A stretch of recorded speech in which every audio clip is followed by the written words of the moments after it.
Hi, John Halliwell. Nice to meet you. Hi, nice to meet you. Good. I'm over there, okay. Hi, Judy. Oh, testing? Is that about right? Okay. Yes, I just announced our meeting. No, but when I was saying, how were you, when I said, hi, Judy, I was being broadcast.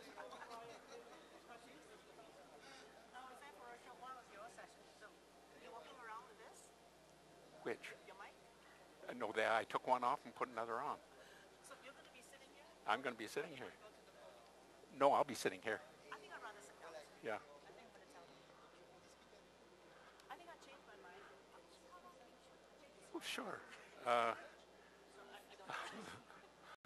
I'll do anything for a fan. Did you want to come up? Yeah.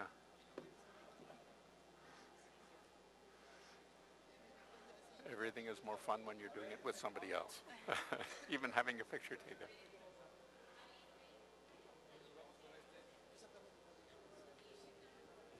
Sí, no problema.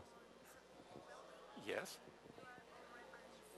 Sí, sí. Nos vamos a cambiar. Sí va a usar, si quiere Yes, ahora good. country. Good luck. Le voy a poner el número 2 del country y nos yes, vamos of course. para preguntas Yes. y respuestas. ¿Sale? Tequila. Okay. Ven a ponérselo, súbete. Súbete para que se lo pongas a ella. Tranquilo, no pasa nada. Tranquilo, güey. Son gentes normales como nosotros, cabrón, mortales. Espera, balón. Sube. Dos. Sí. Pónselo. Yes. Where are you from? Oh, you are, of course. Well, yes. What are you going to be talking about here? Perfecto, tenéis un micrófono.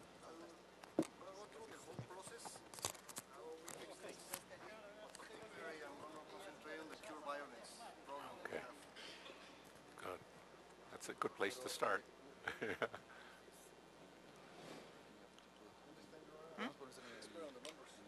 No pocket. I'm a numbers guy. Yeah. Oh, did you? Oh, good for you. Yeah, oh, lovely. Yes. El 2. Testing, 1, 2, 3.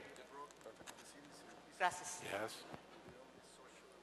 So they will turn it on lovely. and off, right? Obviously it's off now. They will turn it Yeah. on and off. Okay. That's the thing about more detail. You then have to keep some way of showing and understanding it. Yeah. It's not a novel before bedtime.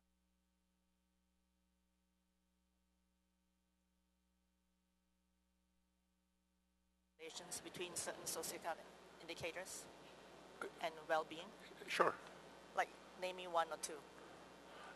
Gini coefficient? No. Gini coefficient of well-being, very strong. In other words, the inequality that matters to people is not the inequality of income, it's the inequality of everything else. Very important. But inequality of income, though? There's no correlation It's a small part of the total. It comes in across some countries. If you look across the world's countries, it doesn't come in at all. Among the poorer countries, it's got the reverse sign. Among the richer countries, it's got a negative sign. So there's several things going on, as you could imagine, simple correlations. Even in more complete systems, it tends not to come in among poorer countries. But if you put inequality of access to healthcare, education, all these other things, or someone to count on in times of trouble, then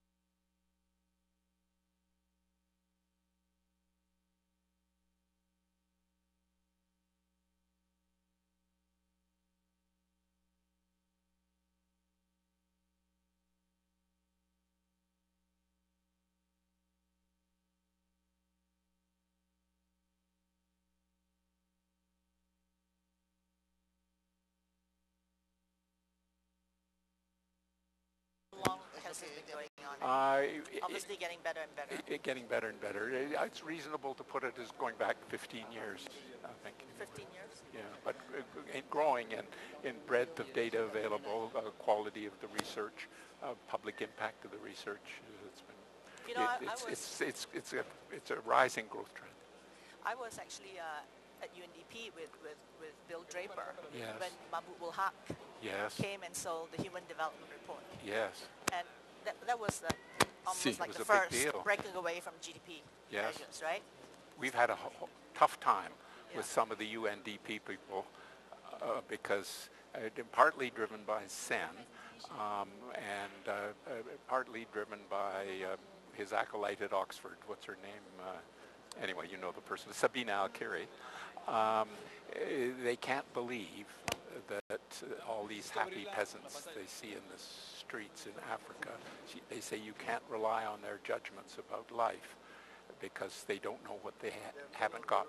They don't know what but it turns out if you look across the countries they're talking about, the homes of the happy peasants, have average scores on this self-evaluation of 3. Well, in the top countries, it's close to 8. So they know exactly what's going on, and they show a response to all the same variables. People know very well what their lives are like. No, single question. Now it turns out it's slightly better if you tap into it with 2 or 3 questions, so they're doing it the same way, but you get the same structure. So.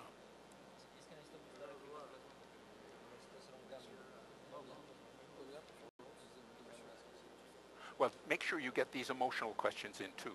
You know, happiness, various happiness emotions and sadness emotions. But the life evaluation carries most weight for the kinds of things you're interested in. Sure.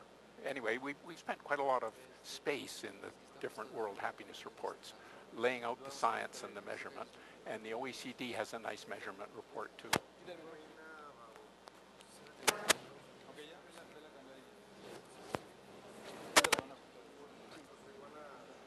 Yeah, no, good for you.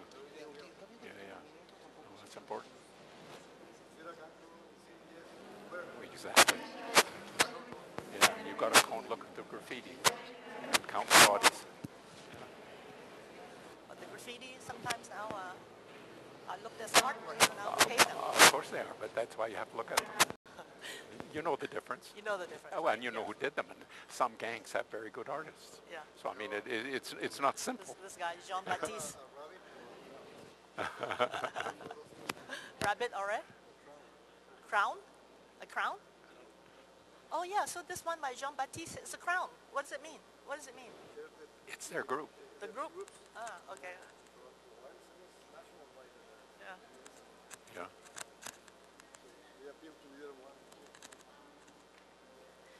Do you use, I actually used Maslow's hierarchy of human needs. Yes. On my course on peace building, Yes. not necessarily peaceful and cohesive society. This is Yes. post-war countries. Yes. And I find it very useful to focus my students Yeah. on an analytical framework. Yeah. Because a lot of times, people don't know how to prioritize interventions for aid. Well, Whether it's basic needs or Yeah. whether it's something higher. Yeah, if it's for peace structure, I wouldn't use Maslow's hierarchy. What I would do is a hierarchy of social identities. So they're narrow and sectarian social identities, me, my family, my town, my church, my country, and my race, often a mixture of things. And peace comes about when people have an overarching identity that includes the person. So the real question is, when you're addressing peace, is how can we make the kinds of human and intellectual contacts among previously at cross purposes people to allow the construction of this higher, and it has nothing to do with how far you up at the very basic village level where people are still starving. It could happen in the richest countries. So it's a different hierarchy, but it's, I think, the one I'd use for that. Okay. But anyway, do you have anything written on that? Well, the group I direct is called a group on social interactions, social identities, and well-being. So we have a lot of social identity psychologists. So Okay, I'll look it up. the leading one is Alex Haslam, Haslam. H-A? Haslam. L-A. He's got a lot of stuff on constructing positive social identities. Well, anyway, I'm going to be using my Maslow hierarchy because it helped me focus on Anything that helps. And the thing that I always use is the self-actualization. That, like countries like Singapore, I usually have my conversation. I mean, eventually that is going to hit. Sure. No matter how, Of course. what amount of well-being. Exactly, but it's on the bottom row. Too. Huh? It's on the bottom row too. It's on the bottom. Bottom row is basically. Oh, hi, Ms. Glenn. Hi, how are you? Welcome. You know Miss Professor Halliwell? Hi, nice to meet you, John Halliwell. Yeah. Now I have some slides. It'll just turn up, will it? Well, with luck it'll work. Without luck it won't work. Yeah, we're late. Yes, we should start definitely. The people who came early shouldn't be penalized. We have to end at 4 anyway. Well, exactly.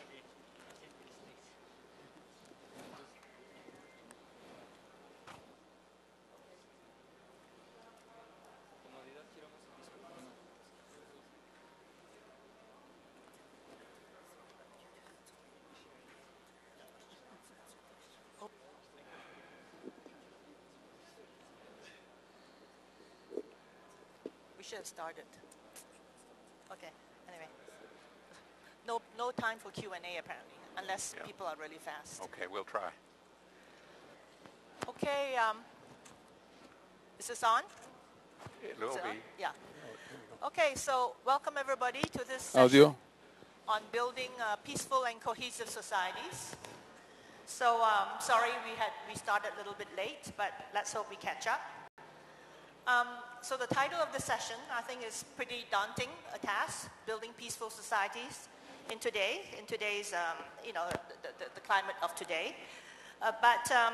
So I congratulate OECD for organizing a conference of this sort, where we bring together policymakers, planners, and statisticians, so the people who measure, the kinds of socioeconomic indicators that lead to well-being and happiness. So we don't leave it just an abstract concept. So it's actually something grounded in empirical evidence, or as much as possible in evidence base. So I really do congratulate OECD for doing this, because a lot of time you have conferences with policymakers or statisticians, and seldom do you meet them together. So I'm very happy for that. So before I introduce our distinguished speakers for today, let me just share with you a few remarks. My previous job in the UN was as head of peace building. So this is a job where basically I dealt with all the countries coming out of war all around the world. And in these countries, one can always identify two basic needs in these post-conflict societies. And one is obviously humanitarian aid, basic needs such as food, water, shelter. And the other is a desire for some sense of security, some sense of rule of law, and freedom from fear. So those are the two usually most pressing needs of these societies. Now, in normal developing countries, what I call normal, meaning those not consumed by war, I would imagine that the aspirations and the needs of the people are slightly higher. People wanting to have a sense of belonging, people wanting to belong to a nation state, a nation that takes care of them, a nation that provides for security, a nation that provides governance, good governance, that provides for a vision for the future, jobs, quality education, quality jobs, etc. And people yearn for self-esteem, as well as for the fulfillment of what they call self-actualization, the ability, as I said, with good education and good jobs, to meet their full potential so that they're able to contribute to the country and to the society. So these I was just talking to Professor here, these are not my words, not my terms, but the words of a professor, of Abraham Maslow, who wrote in the 1940s, still valid today, albeit with some cultural changes, who wrote about the hierarchy of human needs, or his theory of human motivation.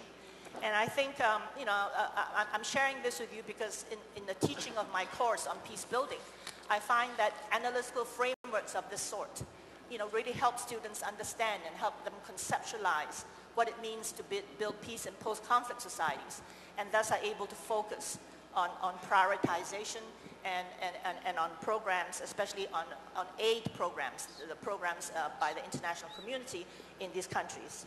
I just thought I'd share that with you because this model may be applicable, albeit with some modification, to the needs of normal developing countries as well. So now to the speakers themselves. We have, as I said, 4 distinguished visitors.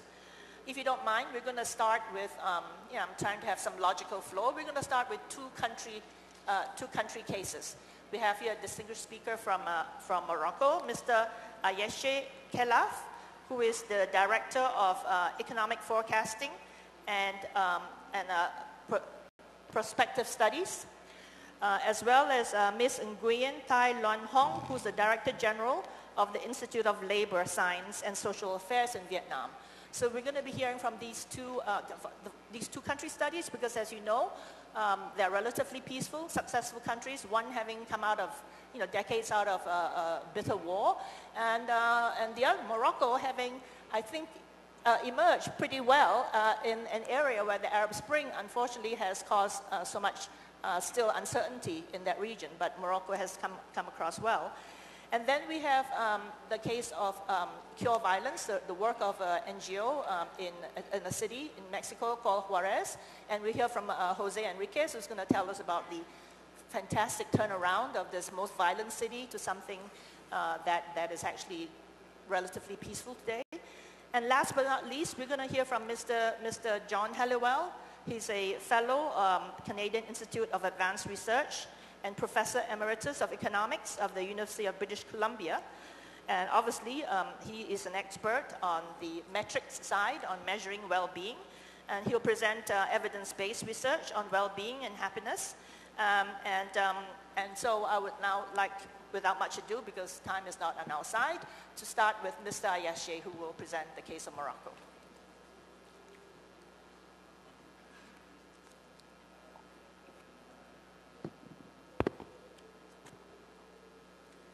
Thank you, Chair. I'm waiting for my presentation to be uploaded.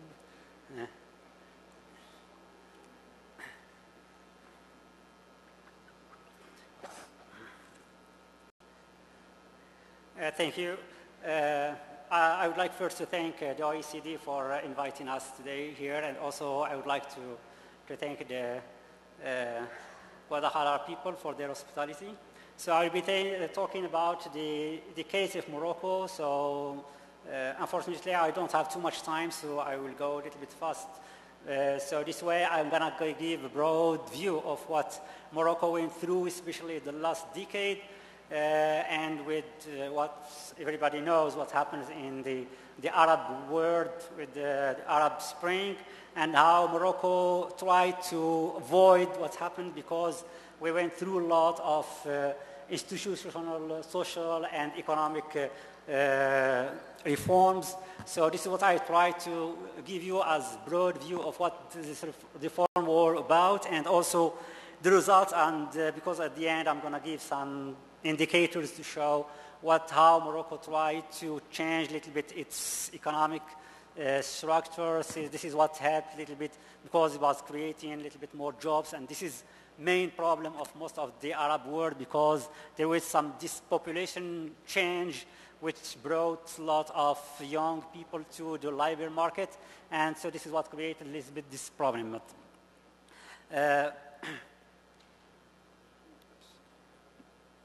So Morocco has so far been successful, if I say story in the Arab world. So it has followed the gradual approach. So this is the main thing.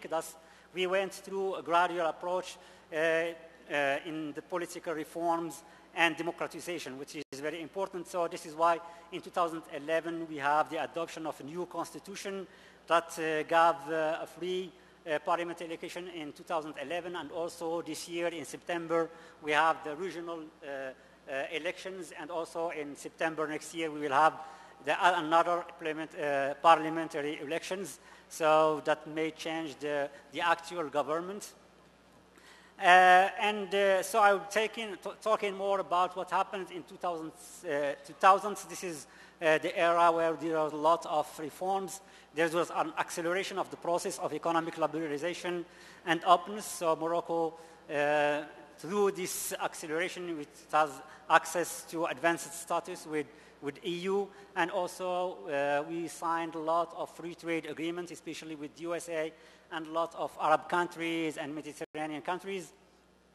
And also we have political and societal reforms, so the creation of new political climate. So this is very important.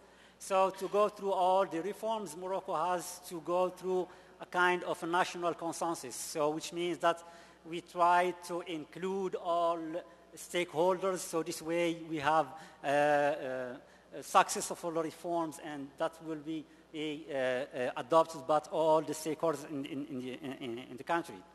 So I'm going to go through a lot of the most important reforms. So we have the implementation of the dynamic integration of human development.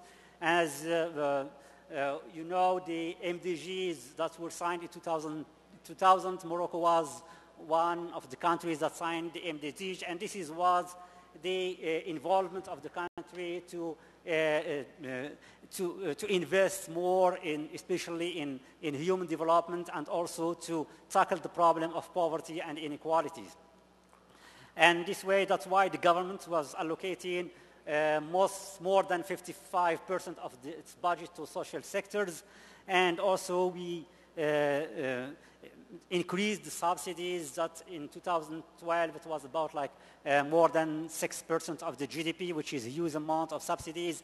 And this way, because the prices of goods, especially primary food goods, the prices were increasing too much. So, and this is what the government tried to tackle the problem of inflation, and it was subsidizing lots of the price, especially fuel products. And also Morocco came about with what we call National Initiative for Human Development that was launched in 2005. And this was an approach especially to tackle the problem of poverty. And it was a way to empower people, especially poor people, to give them ways to get out of poverty, so this way to create their own business. And this was very important initiative that helped a lot lowering the problem of poverty, especially in the rural area.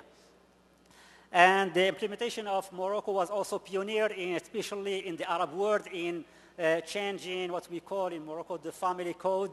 So that is a little bit a kind of progress in the Islamic world as more empowering women especially. So the family code was especially for changing the situation of women, so to give women more power, and also for children and handicapped people. So this is very important reform that Morocco also did. For the economic also problems, so because of the public involvement of in the economy, so the government tried to withdraw a little bit from the production system and give more space to private sector, and this was through what we call public-private partnerships, and also trying to also have national and foreign capital. This is why Morocco was attracting a lot of foreign direct investments that helped a lot investing in Morocco. And it also was mobilized by privatization, because privatization gives Morocco a lot of resources, and also it was articulated around creating some institutions that were like what we call the Competition Council, multiple regulatory bodies, because the withdrawal of the government, it was like replaced by more regulation. So this is why the government created a lot of regulatory bodies. And also the creation of what we call the Central Authority for Corruption Prevention. So also this way to protect people from corruption. The involvement of the economic operators and social partners through program contracts. This is also another reform that was also very important. So it was the creation of what we call the Economic and Social Council. And this was very important because we try to create or to involve all the stakeholders at the same time, especially the private, the unions, and the government. So this way, everybody can talk about the situation, and it was very important to also make the unions also contribute to the change in what will happen in the economy. Also, with the Constitution of 2011, it was also the empowerment of local and regional representation institutions. Morocco now, it gives more, it decentralized the decision-making, especially to regional and local. So, and this is why we have the election in 2015, last September. So for the regional elections, we are creating bodies, so the region will be like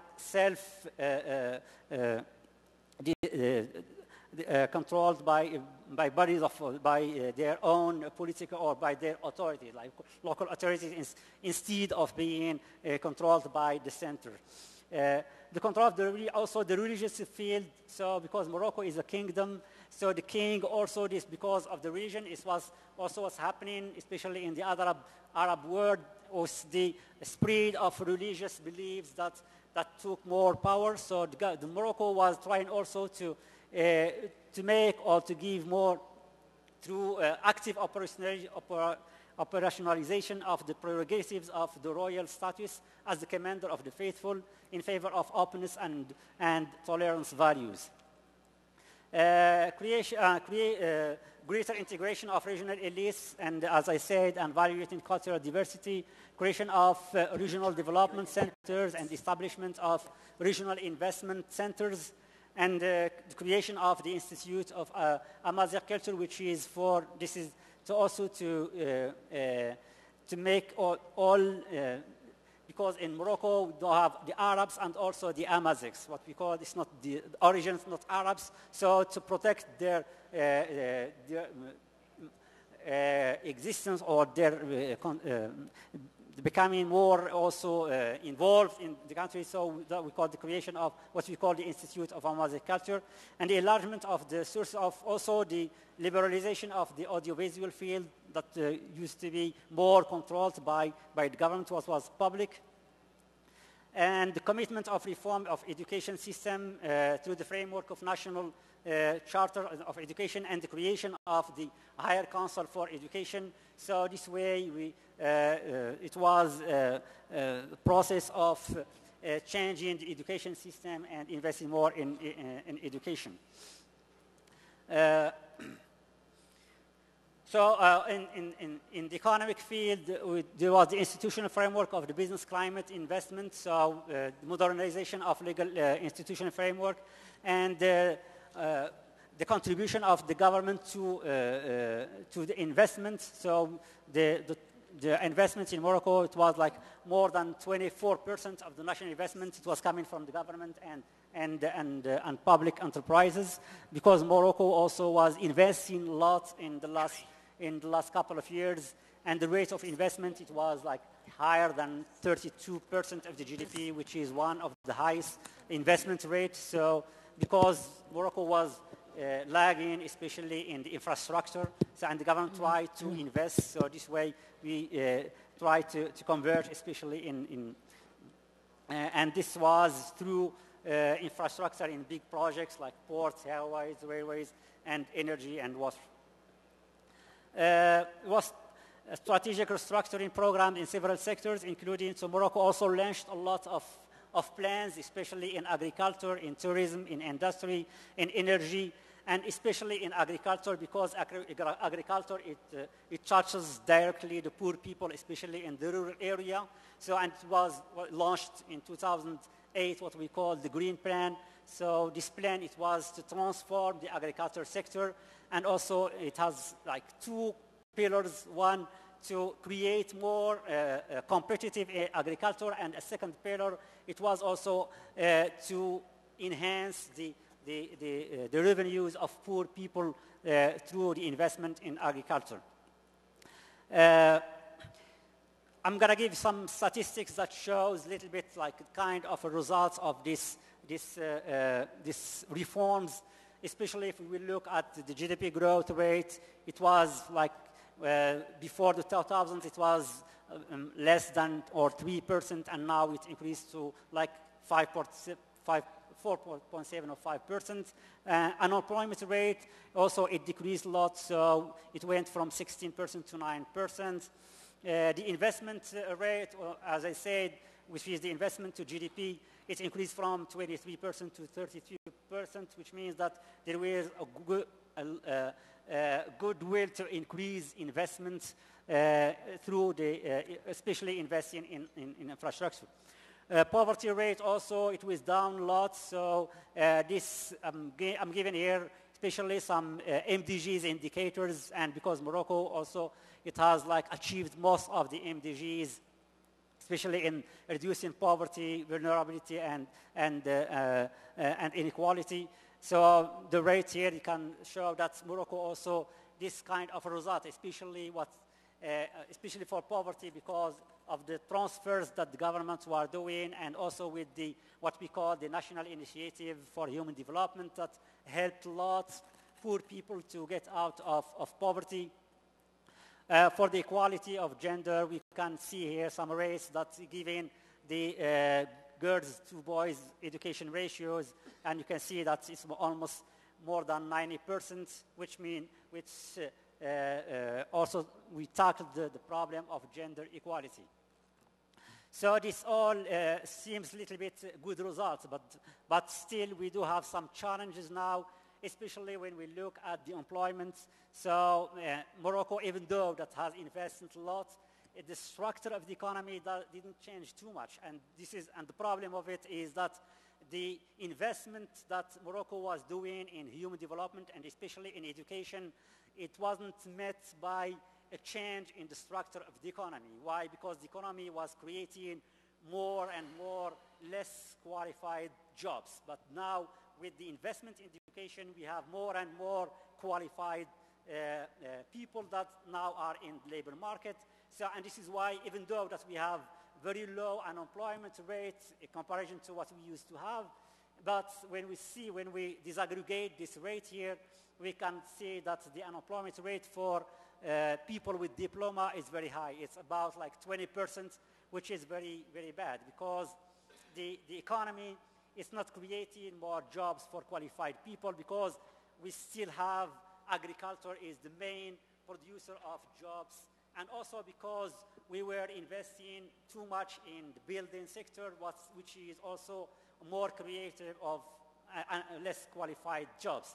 But the problem is in the industry. So this is why now the government is very aware that we have to go through an industrialization process, but it's not that easy, because with what we know, everybody knows now with globalization, it's very difficult to be very competitive, and this is one of the challenges that's facing Morocco now. The other challenge also is migration. Morocco also knows now a lot of migration, especially from sub-Saharan Africa, that look at Morocco as a bridge to Europe.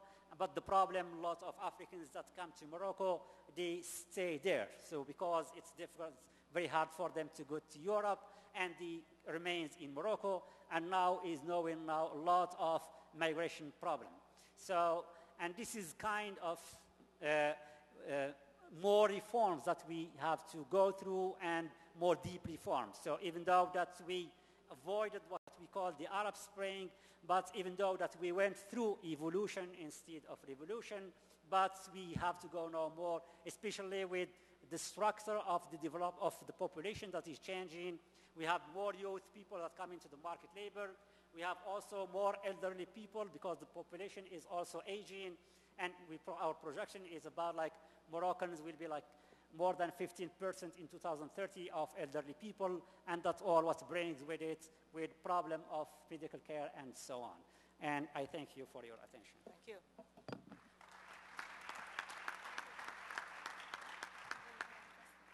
Sorry? You can do that. It's up to you.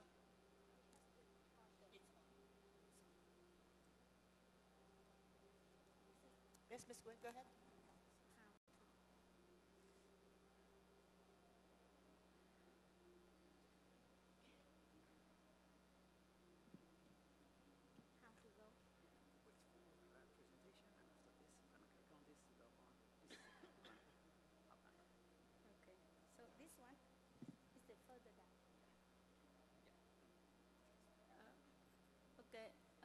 Thank you, Mr. Chairman.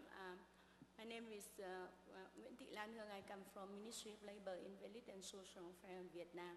So thank you for organizer to inviting me to very important and speak at the cohesive and the peaceful society. Actually, in Vietnam, we also it has not been adopted the concept of cohesion, but I think it's inclusive growth. We adopted is have the similar meaning. So how to transform the economic growth to be shared equally for most of the people. So in this one, we also identify the 5 components of the comprehensive or inclusive growth, like economic development, but also focus on the social dimension, like equal distribution between the poor and non-poor, and how to ensuring the life expectation, like minimum living standards for the whole population. And also we look at the issue of reducing inequality among the different social groups, and then more equally between the economic role and social role and the environment protections. So in Vietnam, we also, try to develop a set of indicators to look at whether the country achieve the inclusive cohesion growth or not. So this is the indicators we receive. We get the recommendation from from donors agency in Vietnam. So look at the need that government focus on the inclusive growth because of the 3 goals. The first one, we would like to reduce the impact of the economic growth on the people. The second one, how to cope with the negative impact, but not in the short term, but also in the long term. So what are we already achieved? So this is the list of indicators that Vietnam already achieved in 2014. So we see that now we have the economic growth is heavily impacted by the financial crisis. Before 2009, we have about 8% of economic growth, but so now only reduced to 6%, and we expect that in the years to come we can recover, but cannot achieve the past tendency. But look at the labor market indicators. We have less developed labor market development because we still have the very large share of agriculture employment. It's about 45% of the total labor force. But because of this, we have very less. The unemployment rate is only 2%. In terms of poverty reduction, we achieved very successfully achievement of the poverty reduction.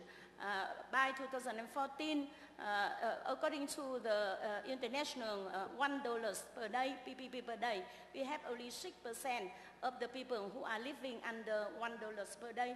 But and you see that the Gini coefficient is not so high. That means economic growth can translate many to the poor.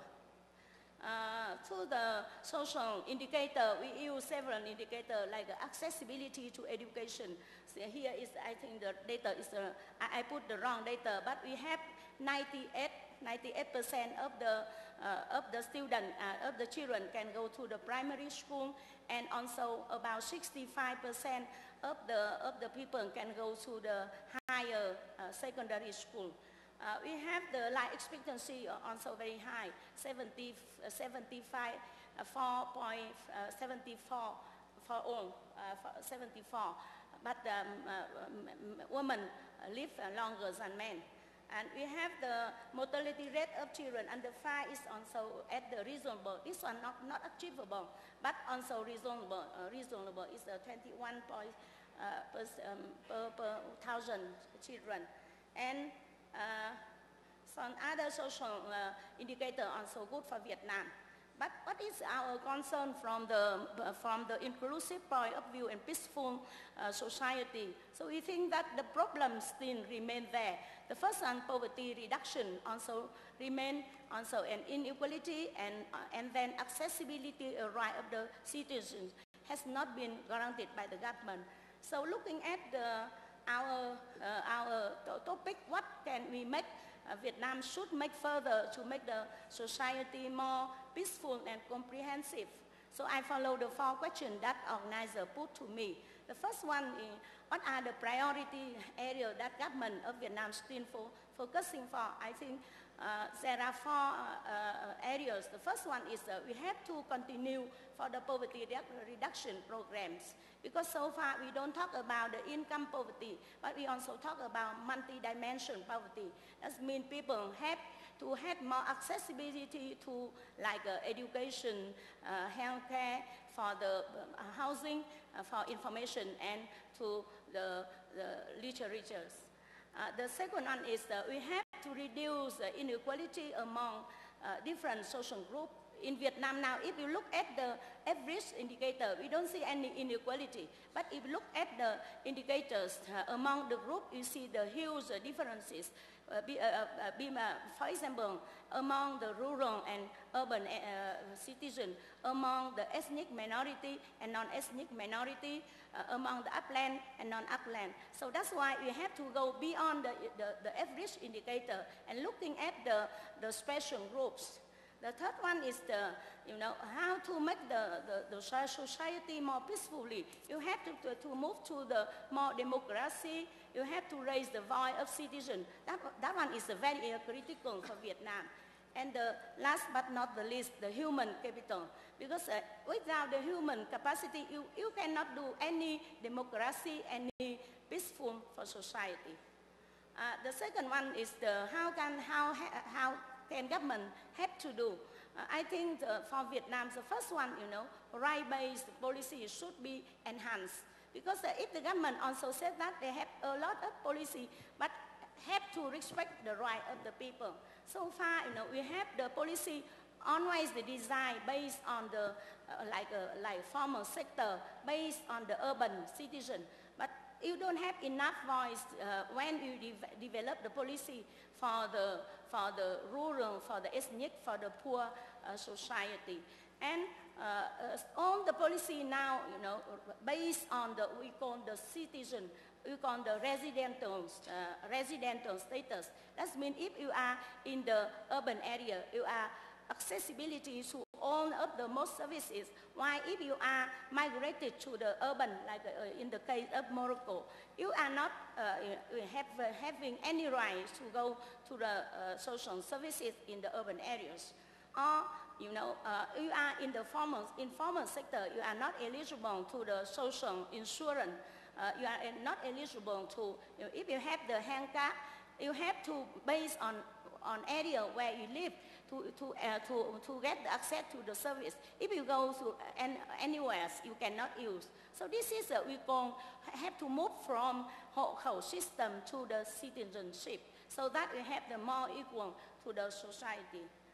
The second one is the government should have more subsidy for vulnerabilities. If you just develop the policy saying that you want to develop the economic, but you don't have enough subsidized policy to focus on vulnerability, on the negative impact of the economic development society, you cannot solve all the problems. The third but very big issue for Vietnam is the implementation. If you look at the policy, you see that everything is perfect. You respect the people, every people are equal. But if you look at the implementation, because it's also impacted by other policy like financing, investment, planning policy and other. So you cannot reach your own the people. So that's why implementation should be enhanced, including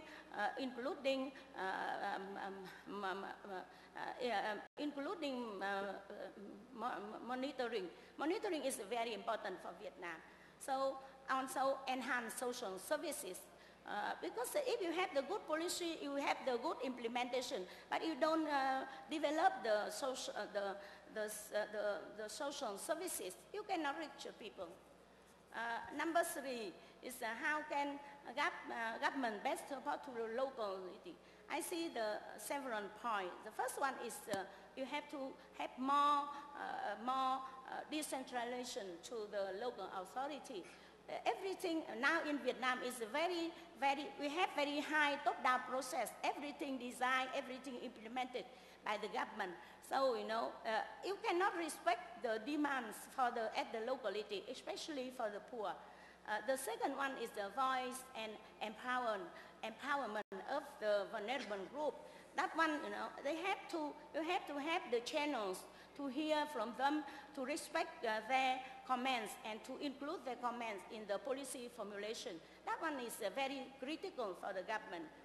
The third one is how to mobilize the resources for social development. For economic development, it's very easy. Through Ministry of Planning, through Ministry of Finance, you can mobilize the investment, but it's not really, it's always reluctant of the government to spend on the social issue. So that's why, mobilization from the social fund sources is very important. And also the role of the non-government organization and the voice of civil society also have to be respected by the government. We are now on the process of the new party congress, and this is a very hot issue for Vietnam. How the party respect the voice of the NGO, of the civil society. And also we have to have more feedback and evidence from society, from scientific, from statistical about the status of social and economic development. And also, last but not the least, you have to look at the gender issue, the children and informal sector, so that their issue should be in the priority of the social development of the country in the years to come. So, thanks for your... okay, so the last one is where government mobilize the fund. So the first one is, we need the more taxation. But in Vietnam, tax cannot play very well for the government revenue. So we have to perform the taxation system. The second one is we have to combat very seriously with the corruption. In Vietnam, we have the kind of not only economic corruption, but also political corruption. Because if you are senior officer, you can give more seats for your negative as a relative, for your son, your daughter, your wife, something like that. So this is we call for the political corruptions. And the third one is the gap between policy design and policy implementations. And the third one is and the last one is you have to focus on the quality of the service providing to the society. So thanks for your presentations. Thank you. Jose?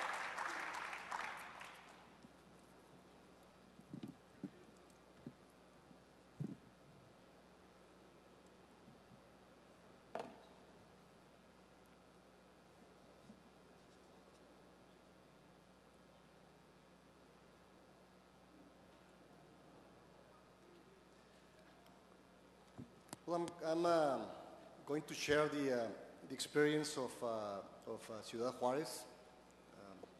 I am actually from the state of Chihuahua, from Ciudad Juárez, and we're going to walk through of how we got to implement the Cure Violence program. Well, violence is contagious, and we see that very clear when we even go to a football game, a soccer game, and we get very contagious on the vibration, and we get very emotional about things. Violence behaves like a contagious disease, and treating violence like an epidemic gets results in communities. Transmission of violence, it's a reaction to violence itself.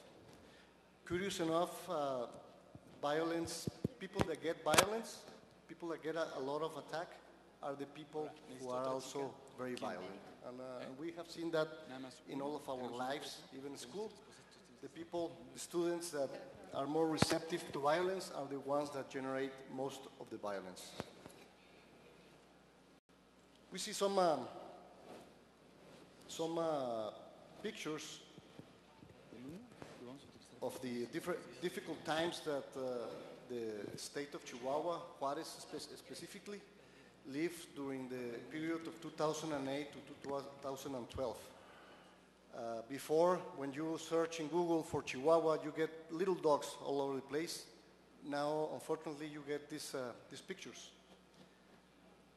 How you can stop violence like a health issue? Well, first of all, you have to interrupt transmission. Like in a sickness, you have to look for the person who is sick, who is making the contagious issue. When you capture that person and you isolate it, you stop the problem. The next issue is to go with the people that are most likely to be sick or contagious, because they are the ones who are going to promote the sickness. So you find that people and you also treat them. In AIDS, the first step is to find a person who has AIDS and control their behavior. The second stage is to find people that are most likely to get sick and to promote the sickness. Maybe an example is people that are in the prostitution business. And the third is changing the group norms. In AIDS, the very successful campaigns of preventing have stopped the sickness to being a big issue in the world. Well, in violence, this behaves the same way. You find the conflicts and stop them. You find, in the second stage, the people that are most likely to get violent, who are also the ones who receive more violence, and treat them. And third, you make people know there are other ways to solve problems different than killing or injuring each other. So you interrupt. To interrupt, you have to find out where most likely the sickness is, where the violence is. So you map the areas and you study with a lot of conscience the areas. Then you need capable social workers. The social workers that we hire are people who are well trained, they're credible, and they were in a certain time of their lives either drug addicts or criminals themselves. So there are people from the areas that have a lot of high standing in their society and behave very easily and relate to their partners very easily. Then you find the people that are violent, that have the most vulnerable risk, people that are criminals and they are in constant conflict with the law. In prevention, it's called a tertiary area. And then you partner with the right organizations to treat the potential transmitters. How does that works? Well, you find the person who has the problem, they are violent, you ask them, are you going to school? No, I'm not. Why not? Oh, because I don't have this, I don't have that, come here. And that's where the partners come into action. And you start to unenroll from criminal activities these people and to also foster the communication with their peers. And then change the norms. Teach the communities to solve their problems differently than violent issues. Negotiate. Understand each other. Understand their problems. Seek what really happened. It's very amazing that most of the conflicts of gangs start related to a conflict that could be a girlfriend, for instance. And it might have been a gossip. So it's very, very, very easy to unwield this. So the implementation is to detect the people, then to enroll them, and then to change the norms, basically. You do that through a lot of follow-up on the statistics and technical resources. This is what really the prevention area of public safety has to learn a lot from the health areas. The measuring is outstanding. I'm an engineer, I'm not from the health system or anything like that, but I'm very surprised how well they keep track of things. I'm going to go back up. and recall 2010, when Juarez became the highest homicide rate city in the world, with the average that year was 212 homicides per 100,000 inhabitants. And it was a difficult year. Myself, I was one time in Juarez, and I was 30 meters from a shootout. Believe me, you run pretty fast, very, very fast. And you cannot live in a town like that. And this forum is about happiness. I can tell you I was not happy living like that, being afraid of going into the streets. What have we done? I'm from an ONG, from the social civil world, from business sector. We in Juarez itself, they created different ONGs that later on translated into a very interesting subject, not a subject for this conversation, but it's called the Mesa de Seguridad, where civilians took control of the agenda and they sit as peers with the authorities. Then, in the rest of the state, the business sector promoted a competitiveness committee where we did an exercise with the candidates for governor and created an agenda. Later on, we get together, the whole state, and transform the state council into a council that has 50% civilians. It's not a consultative council. It's the real council of public safety of the state, higher even the Attorney General's office. It's 50% civilian. It's the only one in Mexico as a country, and most likely the only one in the world. And then from that, we promoted an auto-imposed tax. We asked the Congress to tax the business sector for additional money, where we collect about $8 million a year, so we could have money to do preventive exercise and civil participation. The governor asked us, do you want $5 million to start this? No. We want the business sector to engage in this and to become responsible on that. We don't want public money for that. We want this business sector to be convinced of this exercise. How cure violence got to that? Well, in 2013, homicide rate dropped to 32, still too high, but it came from more than 200 in 2010. Some areas of the city had a rate of more than 100, and price of murder, believe it or not, was under $100 US per week. There were people that were hired for $100 a week to kill people. Not only one, maybe two or three. We needed an alternative to brute force because there is studies that mention that the higher violence of the authority, the higher the reaction is. And we found cure violence and asked, what do we need to start? The answer, information, authority cooperation, an ONG to implement the program, and financial resources. And we have all that. We have an observatory created by then. We have the Mesa de Seguridad that I explained you. We have ONGs to implement. We have the financial resources to this auto-imposed tax, and we have the program. We did it very fast. I believe this is the fastest cure violence program that has been done. In 3-4 months we were running. We used information to select the right community. We used homicide. We used intentional injuries, and also the residents of the jail interns. That was a very unique approach that we did. It was the first time done in the country. The areas where we selected, they were a combination of your reference information, of homicide injuries, the residents, as I told you, and the local knowledge of conflict of areas.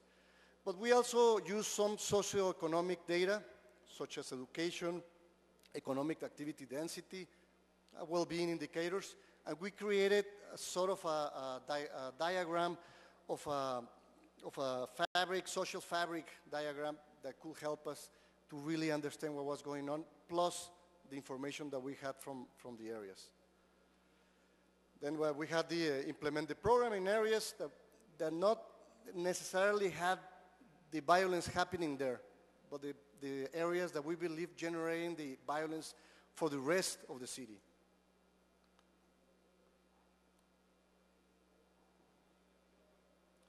We have 30 workers, 3 reach workers, which are the ones who reach to the other organization, 4 supervisors, 1 general coordinators, and we take care of 450 people that are in direct conflict with the law. We have about 339 conflicts on what's going on the year, with a yield maybe of more than 80% of conflicts resolved. And in 2014, we had sort of stabilized the homicide rate. It only went down 13% from 2013 to 2014. And since the program got established, it gained again the acceleration. By the way, Juarez has been the city that has recovered the fastest, even faster than Palermo, in the world from a crisis like this. We are now enjoying 21 homicides per 100,000. We want to go below 14 on this year. And these are some of the murals, some of the parks that we got in. You couldn't even take a picture in 2010 there. And this is a very interesting picture because of the mural, of course, but also we have some federal authorities from the Mexican government, from Segov, and we have a person from the BID, from Washington. We went to which was considered one of the most dangerous places in Juarez, without any bodyguards or police help or anything like that. We walked through all the area because now Juarez has solved the problem, and these type of programs can exist or coexist even with the authorities. I think Juarez has found the formula so where authorities and civil work can be done, and this is a perfect program. Well, Cure Violence is a well-proven program in the United States as well as in the world. And thanks for your attention. Thank I did you. very well. I have 1 minute left. Thank you.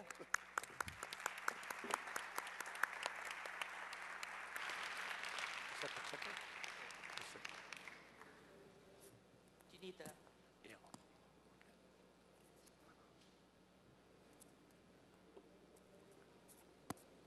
This is the magic. If I use this right, will my talk be as interesting as that one was?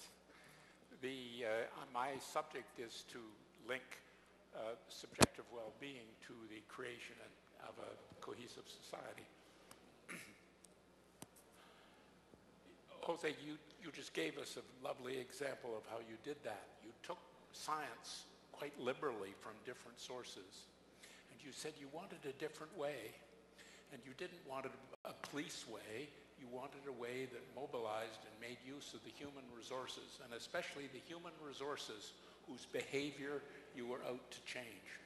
Now, if I'd been your partner at the time, I would have had you measuring the subjective well-being of the people in the city, of the people in those high-risk areas, and the people who are being targeted. And my guess is that the subjective well-being of all of them has risen, and they'll all have it in part through pride, in part through pleasure they get from the friendly interactions that are substituting in large measure from the angry ones. Because that's one of the things we learned from the numbers side, is that almost every element of what you've described to us has got a tick mark behind it. And so I'm not surprised it works, and many congratulations for doing that. I've been asked some specific questions, in part from my Canadian background, is to look at questions of migration. That was one, and in general, how do you measure and build a cohesive society? Now, migration is a good topic to spend a little time in. It's one of the characteristics of the 21st century, and it's problematic in several dimensions: migration from rural areas to cities, migration among countries and regions within countries, and people are doing it, either pushed or pulled. And then we have to ask, if we're interested in social cohesion, what is this process doing to the social cohesion of the societies? What's happening to the lives of the people who are moving? So I'm first of all going to present some data, and my moralistic side, this is not the real morals, it's the data collector's morals, is to say this is what you can do if you do have well-being surveys that really cover your society and do so in a meaningful way with lots of good questions. We can now actually find out what happens to migrants from many countries when they come to Canada and look at their lives. We don't know their individual well-being before they came, but we can give you some matches. And there are conflicting theories about what happens to migrants. One is that it's a very expensive process, so that you're losing your roots. We know roots are very important, and you're arriving in a new place with no roots. You're probably or often leaving as a majority where you came from and becoming a minority where you come, and certainly are a minority among your friends, because typically you don't bring your friends with you. We do know suicide rates are higher among migrants than they are among either the country they left or the country they're moving to, although otherwise they're on an average of the two, so we know it's in that sense costly. There's a competing theory, of course, that says only people are going to move who think they're going to be happier when they move, and the competing theory's got a twist to it. If you follow psychology, it's called the set point theory of happiness, and it's been used to poo-poo the whole science of subjective well-being on the grounds that something nice can happen to you, a lottery win, or bad can happen to you by losing a limb, and you'll end up back as happy as you were before. Now, the same thing might well happen for migration, that you move somewhere and you get a bit of a hit because the supermarkets are better, but after a while it all wears off on you, and you end up with the level of happiness you had with your own set personality. This set point theory says everyone's happiness is more or less deeded to them by their genes, is the extreme form, but in general it's your number and you revert to it. Well, that gives you another reason for looking at migration, because migration, if you think, as I do, that people's happiness are determined by the level of social cohesion and other things in the societies in which they're living, then you'd expect migrant happiness to change as they move from a community with lower to higher social cohesion, or vice versa. If you think the set point is true, then you'll expect to find, on average, the average subjective well-being of people from country X when they move to Canada to be the same as it is in country X. Fair enough? Here are the results. Hope.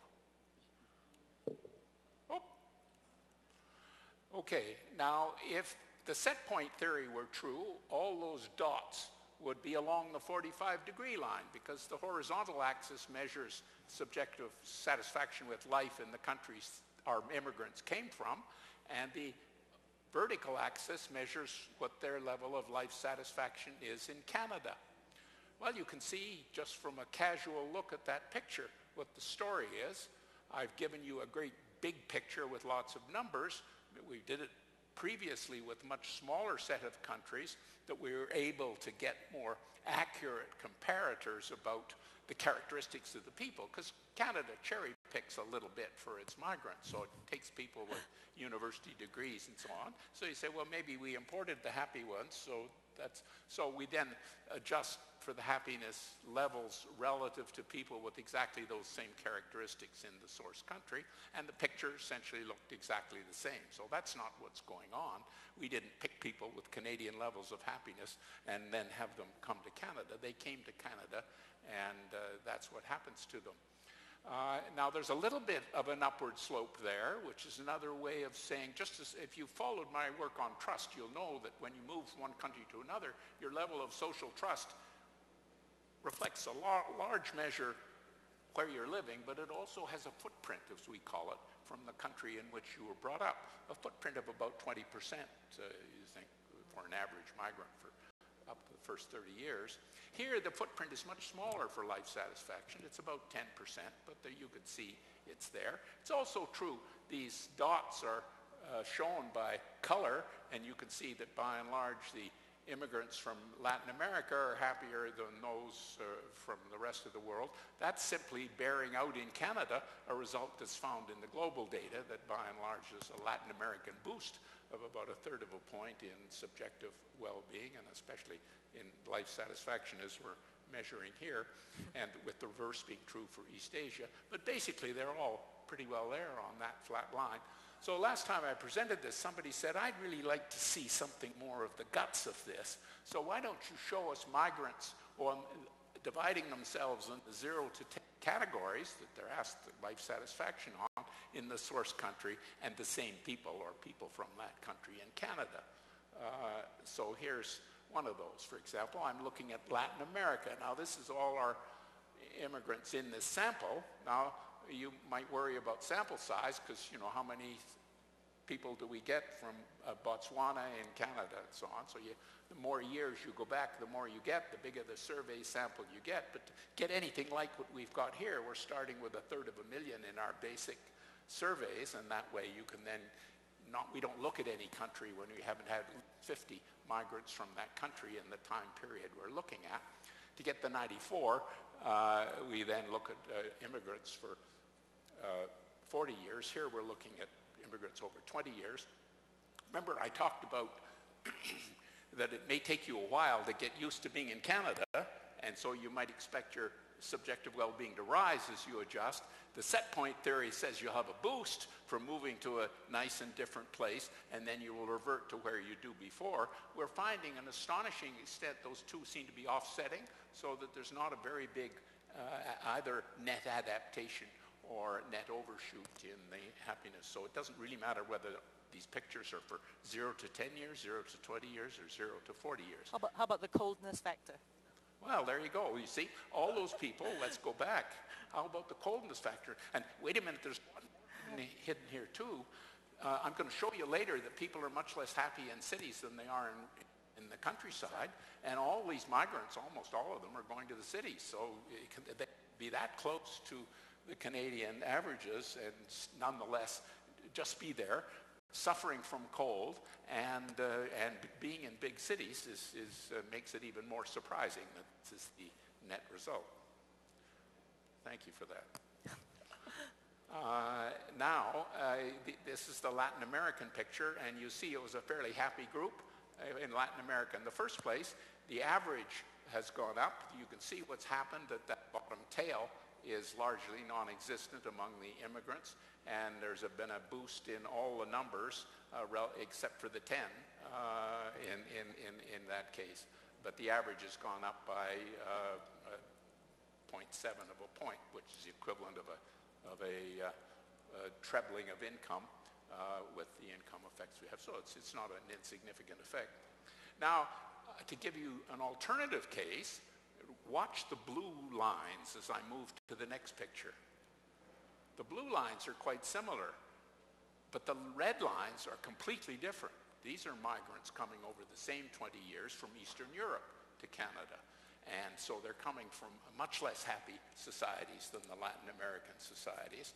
And yet they're all, in some sense, moving to essentially the same level. They don't move quite to the same level as the Latin American migrants, but it's still almost a non-existent difference between the immigrants and from Eastern Europe and the rest of the population.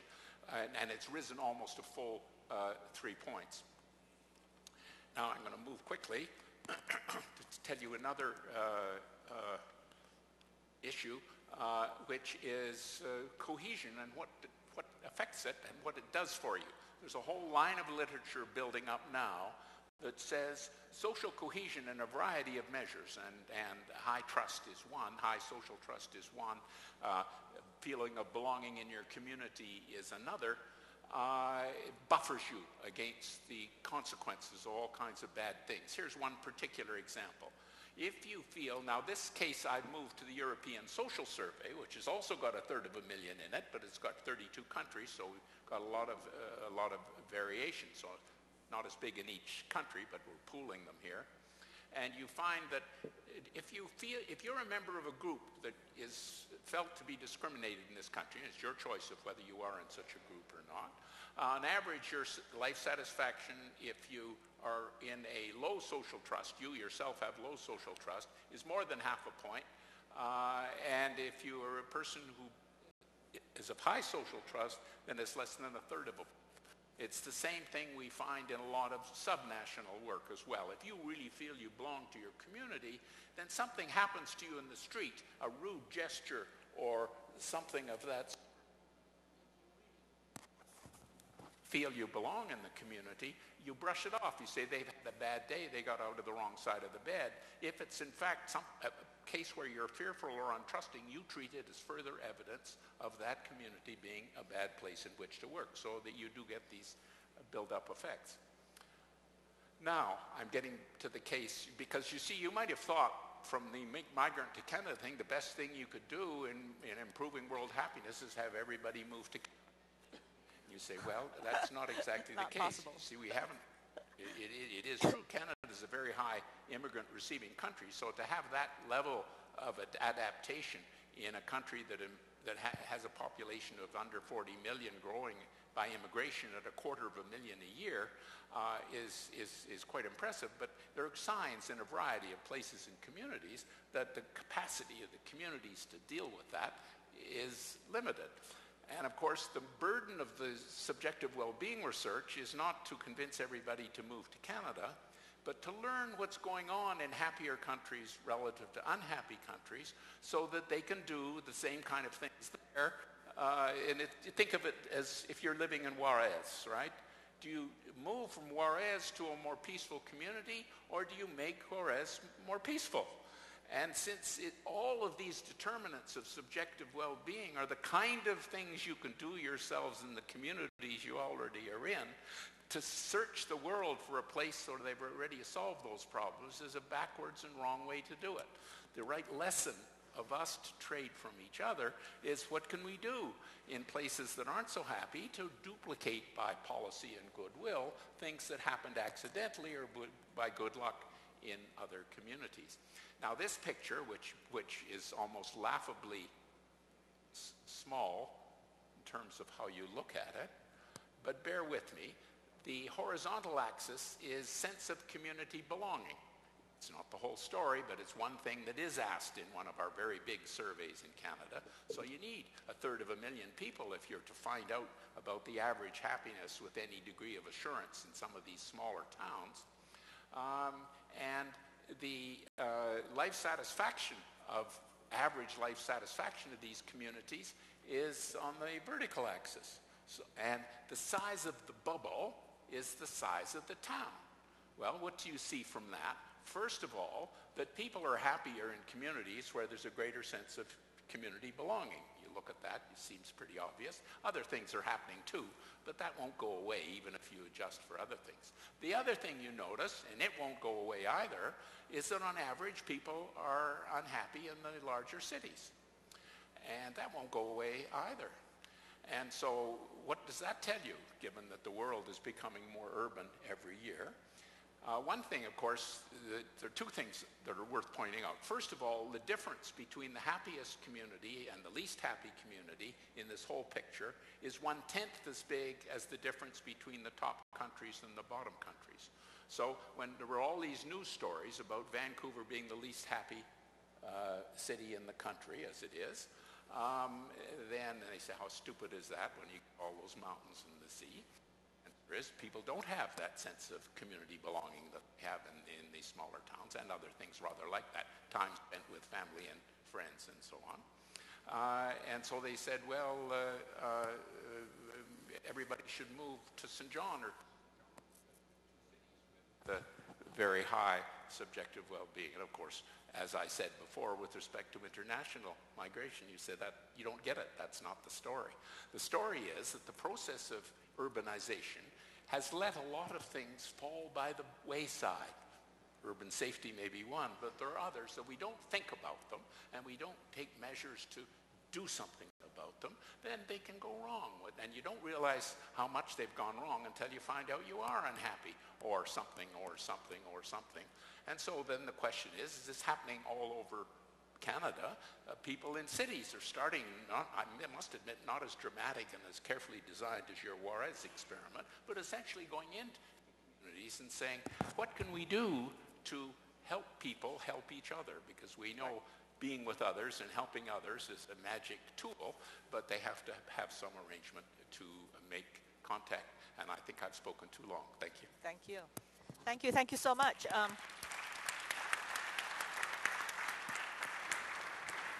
So in a way, Professor, you have brought the discussion full circle.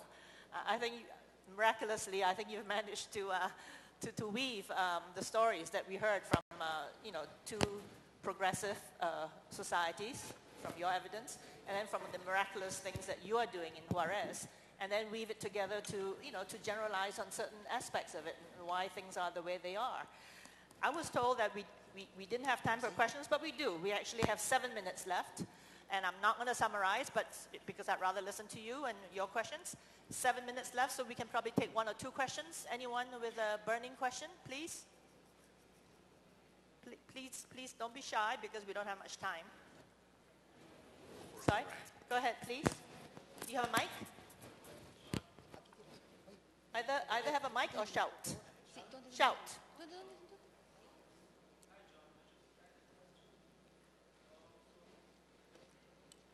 Here comes the mic. Hi, John. Thanks. How do you maintain that trust within cities that already have that level of intimacy or belonging? Like, well, maybe in your graph it didn't show that with Montreal and the other big cities in Canada being lower than the little towns, but I guess in comparison with other cities in the world, it's pretty high up in trust and belonging. And how do you not lose that trust, I mean?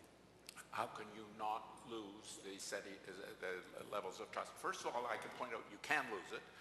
One of the features of Robert Putnam's work in the United States over the last 40 years is that average levels of perceived trust of others have fallen in the U.S., and it's responsible for the U.S. incomes rising, but their subjective well-being not.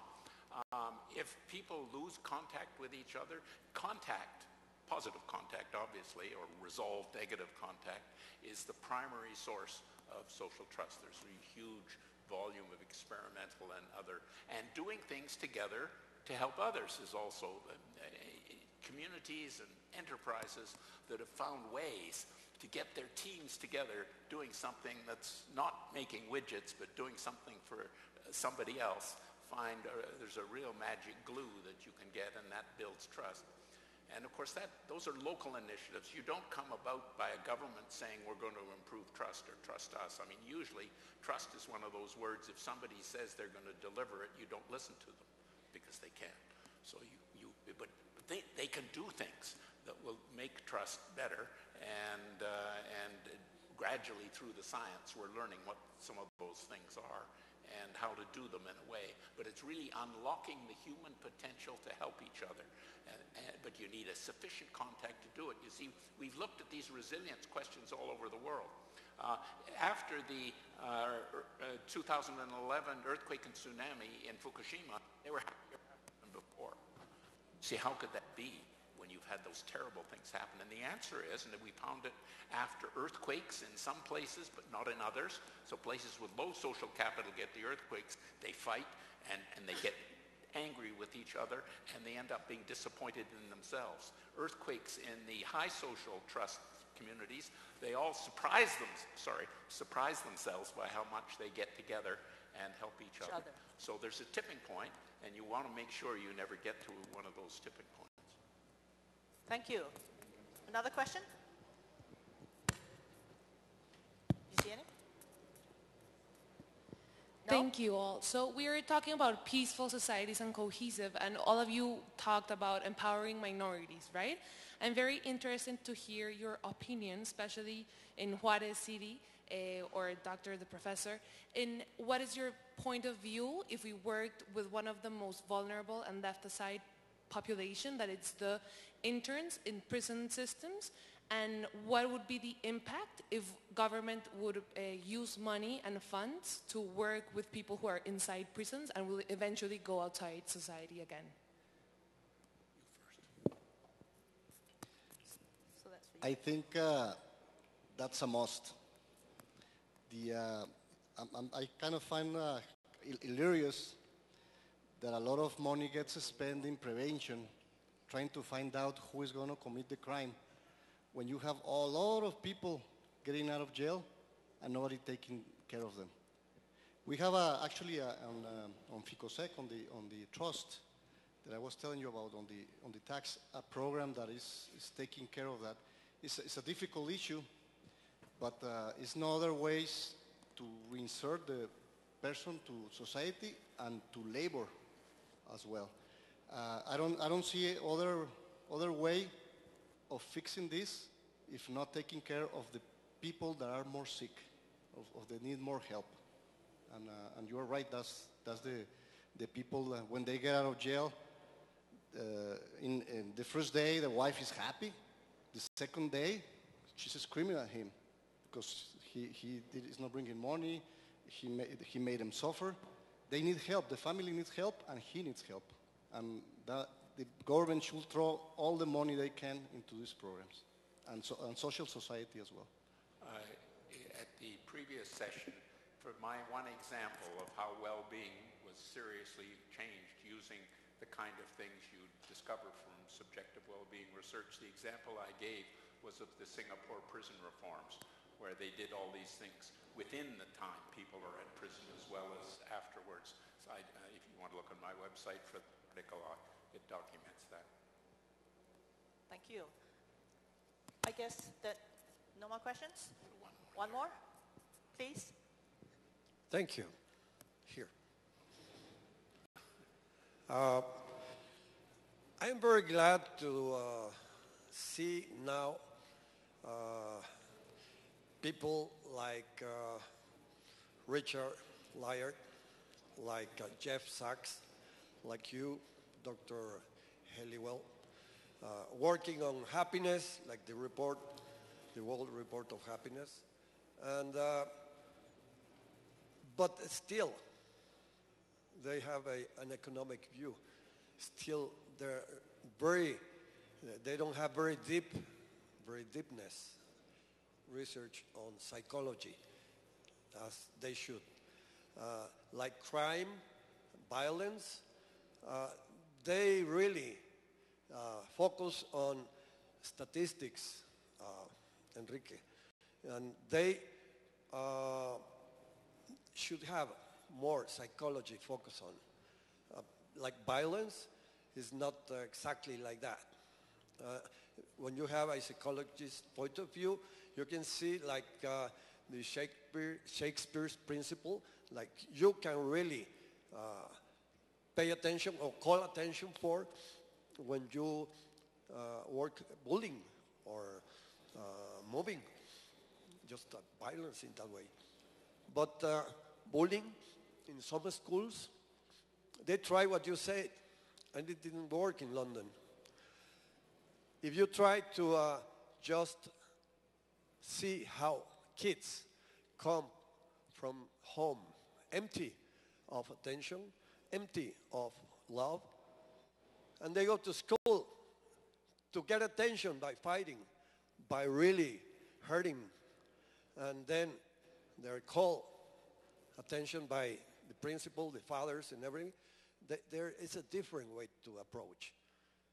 I've seen schools working with 1, 2, 3 that you show, and it doesn't work. Violence is more something not pathologically, but psychologically, that you have to go to positive psychology. If you want an answer, can you please wind up, sir? Is there a question posted at the panelists? I have an answer to your question. I think you were asking whether a psychological component in the research would be valuable, and I said absolutely. The research group I'm in is half psychologists, and we would be very much the weaker without that strong base in psychological research. Absolutely. And I want to add as well, and I didn't have time to go into that, but you cannot only treat the person who is violent. You have to treat their family, you have to treat the community, and you have to treat society in general. But and this CURE program, it takes care of that in many ways. And I'm totally agree with you. There has to be more work on understanding what is the correlation on these 4 levels of prevention. Thank you. Thank you all. I think it's past 4 now. We have to come to an end, but I think I really like to thank the answers you provided, but I'd like to also pay tribute to our other 2 panelists, for which there were really no questions, but I really want to thank you, Mr. Ayesh, for shedding light on the policies that Morocco pursued, because I always wondered, being in this field, how the kingdoms of Morocco and Jordan somehow escaped the flames of the Arab Spring, and you explained very well all the social reforms and the political reforms that took place way before that mitigated this unfortunate situation.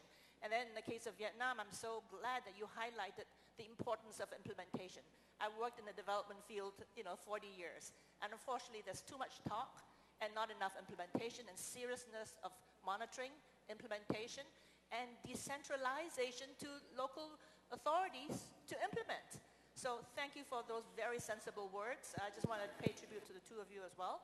So thank you, everybody, and thank you for participating.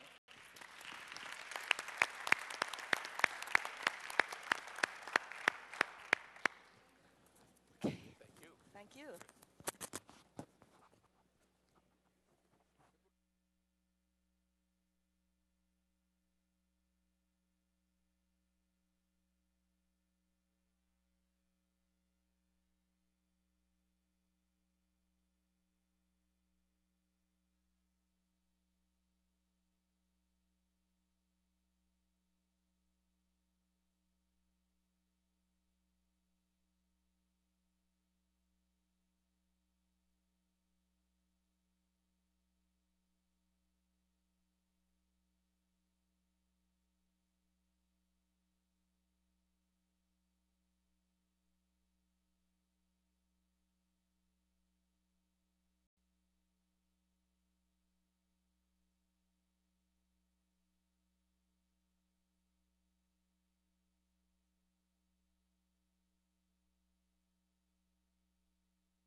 It'll be. Yeah.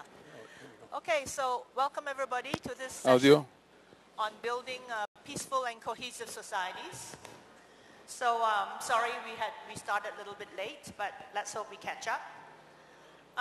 So the title of the session, I think, is pretty daunting, a task, building peaceful societies in today's the climate of today. So I congratulate OECD for organizing a conference of this sort, where we bring